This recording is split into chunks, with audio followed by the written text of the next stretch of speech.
Од антикорупцијската комисија потврдија дека до нив пристигнале над 10 представки за кршење на членови на изборниот законник од опозицијската ВМРО ДПМН. Од ДКСК велат дека приговорите на опозицијата се разгледуваат и дека во среда на јавна седница ќе ја донесат одлуката, која ќе ја објават на својата веб страница. На јавната седница имаат право да присуствуваат подносителот на приговорот, како и овластен представник на јавната институција против која е поднесен приговорот. ВМРО ДПМН ја обвини власта дека за време на изборната кампања врши коруптивни дејства. Зајавен повик за практиканство од страна на Агенцијата за вработување од 25 февруари. Понатаму, градоначалникот Саша Богдановиќ подели 150 пакети со основни животни намирници на социјално загрозени семејства на 11 март.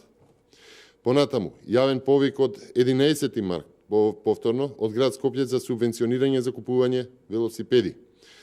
Реконструкција на дел од улицата Јурија Гагарин во Козле, општина Карпош. Јавен повик за субвенционирање на клима уреди инвертор од град Скопје.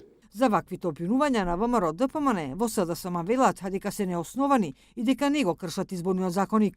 Изборните неправилности и подкупи се символ на владењето на ВМРО ДПМН и тоа заврши со нивното заминување во опозиција. Сите исплати за кои лажно обвинува ВМРО ДПМН се согласно законите, однапред испланирани и според годишните програми за работа на институциите. Велат во СДСМ.